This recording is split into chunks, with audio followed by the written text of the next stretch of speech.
Alors, un peu rapidement, donc on va parler des biomarqueurs dans l'ischémie cérébrale. Bien sûr, c'est l'ischémie cérébrale, l'AVC ischémique, c'est 80 à 85% des AVC, avec une énorme recherche sur les biomarqueurs faite essentiellement par les neurologues. Mais on va essayer de parler aussi un peu d'autre chose. Donc, ces biomarqueurs sont soit des marqueurs cérébraux, soit en général des médiateurs de l'inflammation. Les questions auxquelles ils cherchent à répondre, c'est le diagnostic, le devenir du patient et aussi les décisions de traitement. C'est un champ qui est finalement très mature parce qu'avec cette importance de cas d'AVC ischémique, il y a beaucoup de choses qui ont été faites. On verra que ces biomarqueurs peuvent aussi, dans certains cas, servir de cible thérapeutique.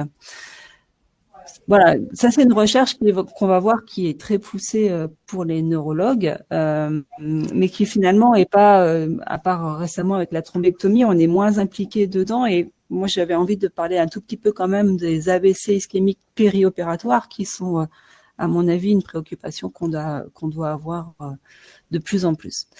Dans ce topo, je parlerai pas des biomarqueurs radiologiques, par exemple, ou hémodynamiques, qui peuvent aussi être des biomarqueurs intéressants. On ne peut pas tout faire en 20-25 minutes, ni des biomarqueurs qu'on dose dans le LCR, parce que voilà, on peut pas parler de tout. Donc, je chercherai pas à faire une liste exhaustive des biomarqueurs qui ont été étudiés, mais simplement faire un petit peu un état des lieux de là où on en est. Donc, ces biomarqueurs, ils peuvent répondre à une première question qui est le diagnostic. Et en général, on va voir qu'ils s'adressent, ce sont des molécules qui sont issues du parenchyme cérébral ou des médiateurs de l'inflammation. Là encore, c'est une question qui est probablement très importante pour les neurologues, c'est de savoir si face à un déficit neurologique ou à une présentation clinique neurologique, est-ce qu'ils ont affaire à un phénomène d'ischémie ou d'autres étiologies, en particulier hémorragiques. Et ça, en fait, cette étape-là, le temps de faire cette distinction diagnostique, c'est une perte de temps pour le traitement et on le sait que le temps, c'est très important dans ces pathologies cérébrales. Il va essayer aussi de répondre au volume de la lésion.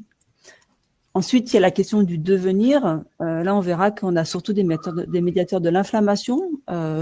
Je montrerai pas, mais il y a aussi des marqueurs, des médiateurs neuroendocrines qui ont été associés au devenir des patients. Alors, il peut y avoir l'évolution vers l'hypertension intracrânienne, aussi savoir si le patient va être finalement orienté vers un stroke center ou au contraire des unités moins élaborées. Est-ce qu'il va falloir d'emblée penser à un devenir palliatif? Et puis, on l'a dit, les cérébrolésés ont un risque d'infection élevé et il peut y avoir aussi une recherche sur des biomarqueurs cherchant à prédire le risque d'infection. Enfin, il va y avoir d'autres biomarqueurs qui vont être plutôt associés à la décision de traitement. Je reviendrai rapidement dessus. C'est aussi des biomarqueurs qui sont plutôt associés à la barrière hémato-encéphalique et au mécanisme et phénomène inflammatoire associé aux modifications de cette barrière hémato-encéphalique. Et ça, certains biomarqueurs ont été associés à la réponse au traitement, à la thrombolyse, et puis aussi au risque hémorragique dans le cadre de la thrombolyse ou de la thrombectomie. Ces biomarqueurs, comme ça l'a été évoqué par les précédents orateurs, ils peuvent être d'origine protéomique, c'est ce qui est le plus exploité. Je l'ai dit, des molécules du parenchyme cérébral circulantes ou bien des médiateurs de l'inflammation.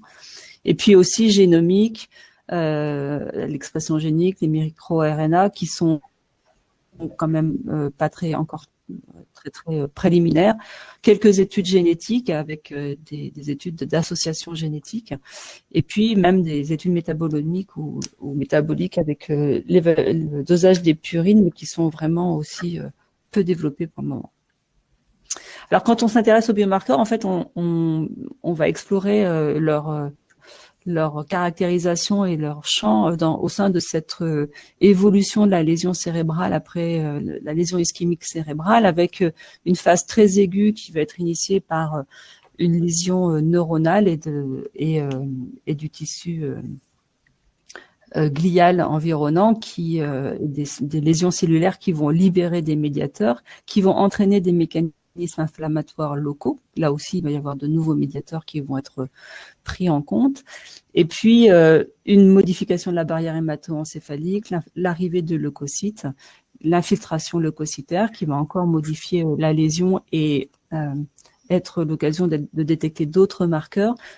Ce phénomène d'infiltration leucocytaire est majeur puisque ces événements inflammatoires peuvent soit orienter la lésion vers une aggravation de la lésion et la neurotoxicité de ces mécanismes, ou au contraire évoluer vers une inflammation, mais qui évolue plus vers une cicatrisation et une régénération du tissu cérébral. Et ça, c'est la partie récupération de la lésion cérébrale. Donc, dans la première phase, associée à la lésion parenchymateuse et lésions cellulaires du parenchyme cérébral, il va y avoir des libérations dans le sang de molécules du parenchyme cérébral en général, et ça a déjà été évoqué dans les topos précédents, mais on retrouve bien sûr principalement la S1-bêta, la NSE ou le GFAP. Ensuite, quand vont s'installer des mécanismes inflammatoires, il va y avoir l'expression de médiateurs de l'inflammation, en particulier favorisés par la rupture de la barrière hémato-encéphalique. Et là, on retrouve des médiateurs inflammatoires. Les plus classiques sont l'IL-6, qui est souvent associé au pronostic de ces patients, mais aussi des profils inflammatoires qu'on appelle TH1, TH2, donc grossièrement anti et pro-inflammatoires. Il y a aussi des marqueurs monocytaires qui ont été décrits avec des populations monocytaires plutôt un peu immatures. Quand on progresse encore dans la lésion et qu'on s'intéresse à la rupture de la barrière hémato-encéphalique, là, il va y avoir des médiateurs comme la MMP9, la matrice métalloprotéase, qui témoigne des mécanismes inflammatoires et qui modifie le tissu de soutien et la barrière hémato-encéphalique. Il y a aussi la fibronectine dans ce contexte-là, et la thrombomoduline qui est plus associée aux modifications de l'endothélium.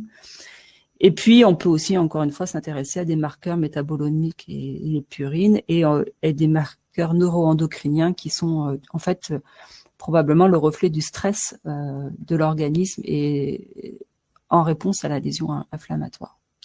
Donc voilà, selon l'étape à laquelle on se trouve dans cette lésion cérébrale complexe qui évolue dans le temps et qui est le siège de différents mécanismes, il va y avoir différents marqueurs qui vont pouvoir être étudiés et qui ont été étudiés. Donc ça a été extrêmement exploré. Ces marqueurs, ils vont pouvoir répondre à plusieurs questions. On l'a dit, la lésion, elle est complexe. On la simplifie en général comme étant une zone infarcie, entourée d'une pénombre et entourée d'une zone d'olygémie. Ces lésions sont évolutives dans le temps.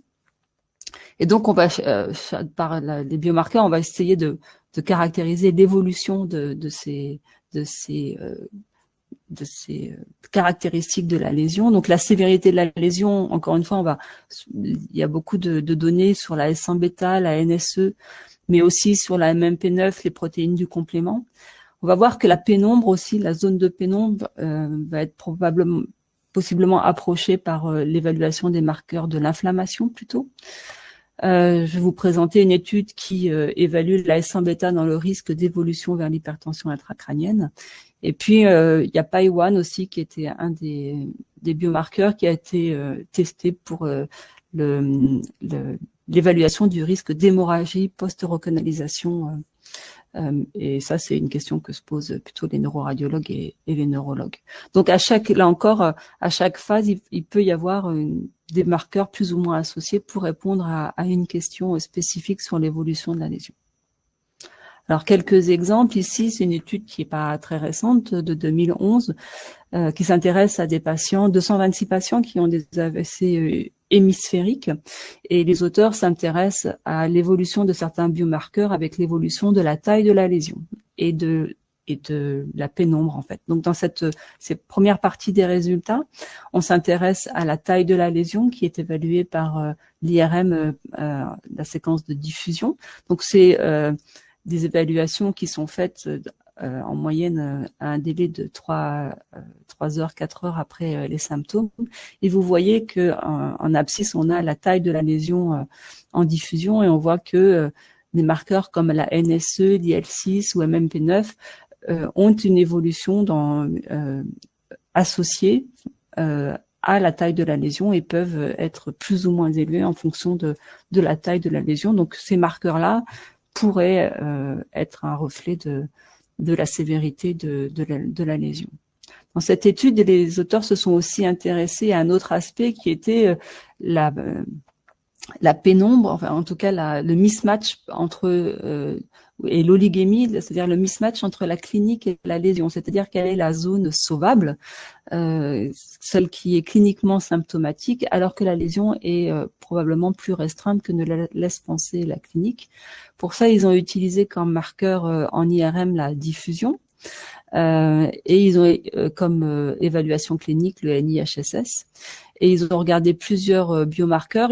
Alors, si vous regardez chacun des graphes, il y a les 4 premiers items là, qui sont en fait des patients qui ont une lésion qui est inférieure à 25 millilitres, donc plutôt petite, mais qui sont de façon croissante de plus en plus sévères en termes de NIHSS, avec ici un NIHSS inférieur à 8, ici de 8 à 14, 14 à 18 et supérieur à 18. Et puis la dernière catégorie ici, c'est une lésion supérieure à 25 millilitres, donc une lésion très élevée. Donc les 4 premières catégories qui cherchent à évaluer justement ce mismatch entre la clinique et la lésion. Et vous voyez que les marqueurs qu'on a vus tout à l'heure, la NSE, l'IL6 et la MMP9, qui caractérisaient bien la taille de la lésion, qu'on retrouve ici, ne caractérisent pas du tout ce mismatch clinique qui est finalement le parenchyme qu'on cherche à sauver. En revanche, l'IL10, le TNF-alpha ou le glutamate étaient capables en tout cas, semblait associé à l'importance de cette lésion, de cette zone de parenchyme à sauver. Il semblait être des marqueurs qui pourraient être intéressants dans ce cadre-là. Une autre approche qui était la prédiction de l'évolution vers l'AVC malin dans cette étude qui est ancienne, hein, donc ils ont évalué la S100 bêta et on voit chez 51 patients, on voit que chez les patients à partir de la 12e heure, les patients chez qui vont évoluer vers l'AVC malin, la S100 bêta augmente. Et dans cette étude, les auteurs montraient que le positionnement du niveau de la S1 bêta pour la prise de décision sur l'évolution vers l'hypertension intracrânienne et l'œdème malin est évolué au cours du temps. Et vous voyez que là, c'est la 12e heure et au cours du temps, en fait, il faut être la S1 bêta a besoin d'être plus en plus élevée pour devenir vraiment spécifique de l'évolution vers l'AVC malin.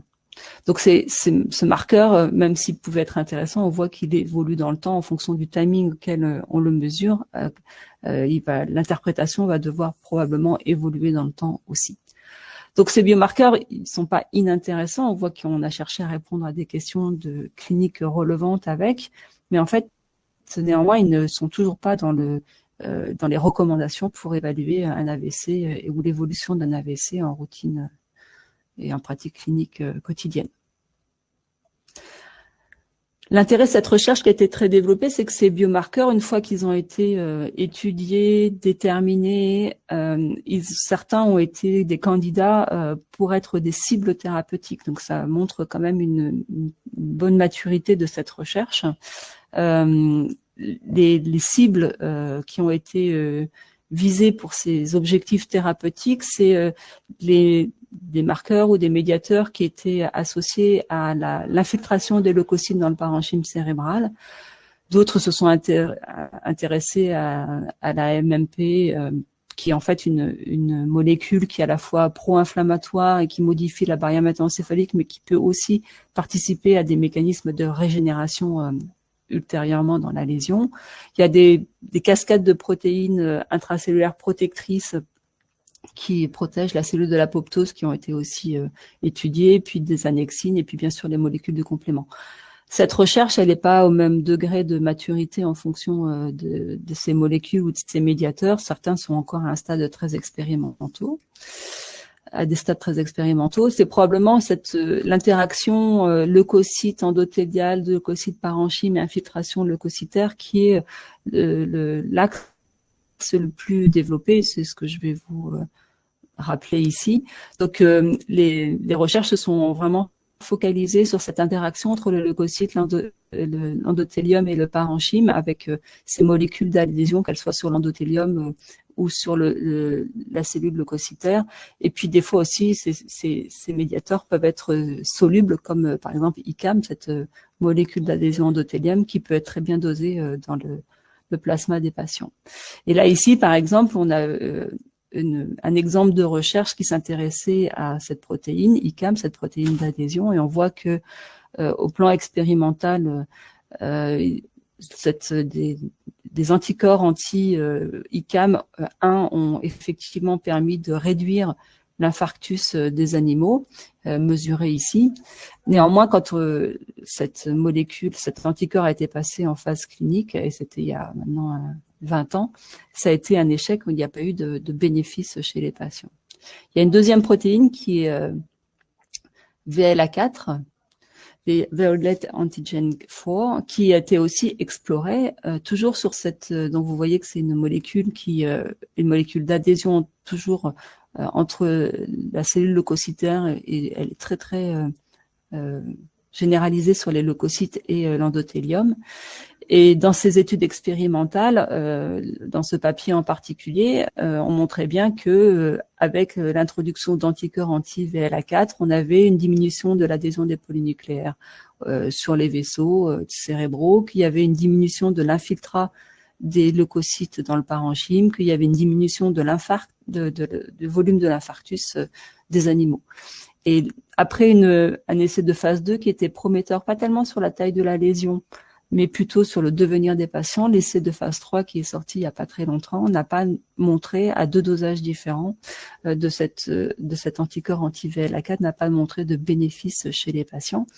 Quel que soit en fait le temps d'introduction de la thérapeutique, qu'il soit précoce, inférieur à 9 heures ou tardif, que le patient ait reçu de la thrombolyse ou ait eu une thrombectomie. Donc c'était pas complètement relevant. Si maintenant on s'intéresse à quelque chose qui nous est plus spécifique, qui est l'ischémie périopératoire, pour en dire un mot, il est certain qu'il se passe des choses dans le cerveau de nos patients en périopératoire sans qu'on sache complètement les caractériser. Il y a, je pense, probablement des phénomènes ischémiques, des phénomènes inflammatoires, c'est assez complexe, mais il se passe quelque chose. Dans cette étude de cohorte de l'évolution cognitive de patients au cours du temps sur 8 ans, c'est une étude qui cherche à faire une modélisation de l'évolution cognitive de patients. Là, c'est simplifié par un modèle, mais ça me semble exprimer ce qui est important.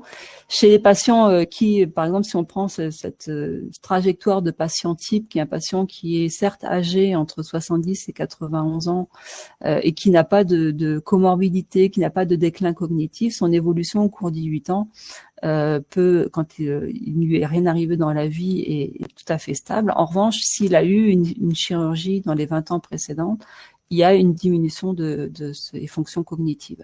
Et de façon plus intéressante, lorsque au cours de ce suivi de 8 ans, ce type de patient a eu une anesthésie, une chirurgie, sa trajectoire ici en pointillé change et au lieu de rester stable au cours du temps, il change de trajectoire et il présente un déclin cognitif. Et là, bon, bien sûr, c'était avec d'autres modélisations de patients qui étaient plus comorbides. L'idée, c'est que l'inflammation ou l'événement chirurgical et anesthésique a un impact sur le déclin cognitif de nos patients. On sait qu'il peut y avoir des AVC qui peuvent être périopératoires. Ici, c'est une étude de 72 hôpitaux sur un an dans une région d'Allemagne où ils ont trouvé 14 000 AVC ou AIT. Il y en avait 6% qui étaient dans un contexte chirurgical. Et ils mettent en évidence que, bien sûr, le pic des AVC en périopératoire sont dans les 3 jours périopératoires, mais qu'en fait, le risque peut durer jusqu'à 60 à 90 jours. Et les patients qui avaient un AVC dans les 60-90 jours avaient en général un contexte de fibrillation auriculaire et d'accident cardio-embolique. Ils étaient moins souvent sous antiagrégants plaquettaires. C'était des patients chez qui on avait arrêté les antiagrégants plaquettaires très souvent. Et en tout cas, ils avaient une évolution plus sévère et une mortalité plus élevée que les patients chez qui ces événements n'étaient pas arrivés. Dernière étude, Lancet 2019, sur des AVC qui sont insidieux, des ischémies cérébrales insidieuses périopératoires chez des patients qui n'ont pas de chirurgie cardiovasculaire ou neurochirurgicale, avec des IRM systématiques au cours de la première semaine. 7% des patients présentent des lésions cérébrales. Et ces patients qui vont présenter des lésions cérébrales vont avoir un devenir différent, avec plus de délirium post-opératoire dans les 3 premiers jours et un déclin cognitif plus fréquent à la suite, et en particulier des événements ischémiques cérébraux plus fréquents dans les suites de leur évolution. Donc il se passe des choses ischémiques en périopératoire qu'on n'arrive pas très bien à prendre en compte, qu'on n'arrive pas à caractériser, pour lesquels on n'arrive pas tellement à changer l'évolution. Pourtant, donc c'est des événements qui sont cliniquement difficiles à déterminer. On voit que ça peut être des toutes petites lésions. Je pense que c'est un enjeu anesthésique certain, puisque il y a probablement une association avec du déclin cognitif pour les patients. On pourrait avoir, comme on voit les patients en amont, c'est de la chirurgie réglée, des stratégies de prévention, déterminer des populations à risque, et peut-être même avoir des traitements précoces. L'intérêt de ce positionnement dans cette recherche sur les biomarqueurs, c'est qu'on aurait un contrôle, une valeur contrôle préopératoire, et qu'on peut suivre les médiateurs au cours de l'évolution et en périopératoire. Un autre aspect en revanche négatif de cette recherche, c'est que la source de ces biomarqueurs peut être variée avec la chirurgie. On a dit que la S100-bêta, par exemple, n'était pas du tout spécifique du système nerveux central, qu'il y a un contexte inflammatoire lié à la chirurgie qui peut brouiller les signaux de ces biomarqueurs par rapport aux AVC neurologiques, je dirais, qu'on a vu en début de présentation. Donc, il n'y a pas tellement de données dans la littérature. Quelques exemples ici, la chirurgie de la carotide avec ou sans shunt. Les auteurs se sont intéressés à voir s'il y avait des modifications de la MMP9 au cours de l'évolution en préopératoire, en péropératoire et dans les 2 jours qui suivent l'intervention, en fonction de la procédure chirurgicale. Et effectivement, quand les patients avaient la carotide clampée, il y avait une élévation de cette molécule par rapport aux patients qui bénéficiaient d'un shunt périopératoire, sans qu'il y ait néanmoins de traduction des troubles cognitifs observés dans cette étude. Mais il y avait bien des modifications inflammatoires chez les patients qui avaient eu un clampage carotidien. Ici, dans une cohorte de neurochirurgie où les auteurs testent des stratégies de remplissage vasculaire plus ou moins important, avec soit un seuil de bas de déclenchement du remplissage vasculaire avec des variations de volume d'éjection systolique de plus de 10%, ou au contraire un seuil haut, supérieur à 30%, donc plutôt une stratégie restrictive. Et chez les patients chez qui la stratégie était restrictive, les patients restaient plus longtemps, donc qui étaient moins remplis en périopératoire, les patients restaient plus longtemps en réanimation, et il y avait plus d'événements neurologiques post-opératoires. Et dans cette étude, les auteurs ont regardé des biomarqueurs qui étaient la NSE, la GFAP et la S100-bêta. Et vous voyez, la S100-bêta ne discrimine pas les 2 stratégies, alors que les patients ont un devenir tout à fait différent. En revanche, la NSE et la GFAP en post-opératoire montrent une différence majeure de circulation de ces médiateurs cérébraux dans le groupe de patients qui avaient une stratégie de remplissage vasculaire restrictive, et qui donc avait le plus mauvais pronostic. Donc, cette étude n'a pas été réitérée, mais on avait l'impression qu'il y avait un intérêt de ces biomarqueurs dans ce contexte neurochirurgical. En revanche, ceci n'a pas été retrouvé dans cette étude de 80 patients qui étaient des patients qui avaient une chirurgie qui était ni chirurgicale ni cardiovasculaire. Et les auteurs suivaient ces patients au plan cognitif en préopératoire et en post-opératoire sur 3 jours.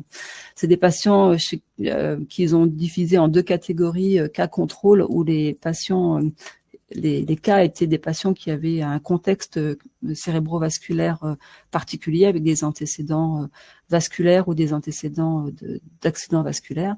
Et ils suivaient ces patients au cours du temps. Ils n'ont pas montré dans leur étude de différence d'évolution de score cognitif chez les patients qui avaient des antécédents cérébrovasculaires des patients contrôle au cours du temps.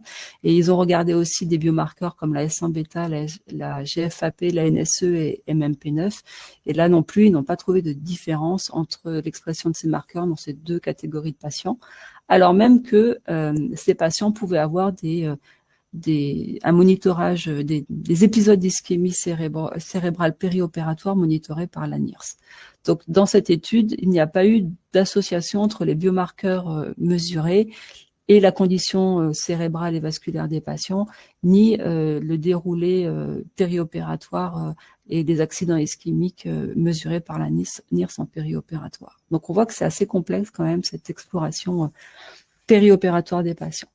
Dernière étude, la prédiction, est-ce qu'on est capable de prédire des patients qui seraient à risque d'accidents vasculaires, ischémiques et cérébraux en périopératoire? C'est une étude de 220 patients qui ont eu une chirurgie non cardiaque, non neurochirurgicale ni vasculaire, chez qui les auteurs se sont intéressés à plusieurs marqueurs, et celui qu'ils ont retrouvé comme étant intéressant, c'est le taux de préopératoire de lymphocytes T régulateurs, donc des lymphocytes qui sont plutôt anti-inflammatoires, et les patients qui avaient des événements vasculaires, cardiaques et cérébraux post-opératoires avaient des taux de lymphocytes T préopératoires qui étaient plus bas, donc finalement étaient moins anti-inflammatoires que ceux qui n'avaient pas de ces événements.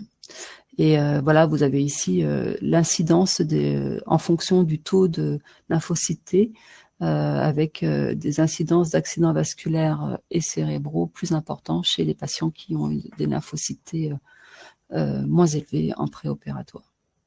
Et vous voyez qu'ils ont comparé ils ont testé ce critère biologique, ce biomarqueur lymphocyte T régulateur sur différents événements, que ce soit la défaillance rénale post-opératoire, la défaillance cardiaque, et ces lymphocytes T régulateurs étaient particulièrement associés dans cette étude aux événements cardiovasculaires et cérébraux. Voilà, donc en conclusion, on voit que les biomarqueurs dans l'ischémie cérébrale, c'était de nombreux travaux, beaucoup de données expérimentales et cliniques, mais finalement qui ne sont pas consolidés et on ne les retrouve pas dans les recommandations.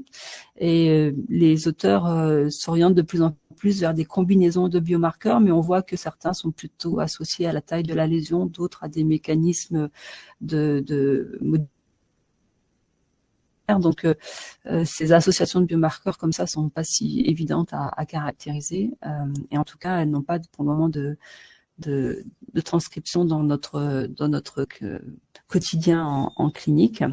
On voit que dans l'ischémie cérébrale neurologique, je dirais, il y a une maturation de ces recherches qui aboutit à des candidats de thérapeutiques, mais on voit que ce qu'on a, comme souvent malheureusement, ce qu'on trouve en recherche expérimentale n'est pas forcément transposable en clinique, on ne trouve pas les mêmes résultats en clinique.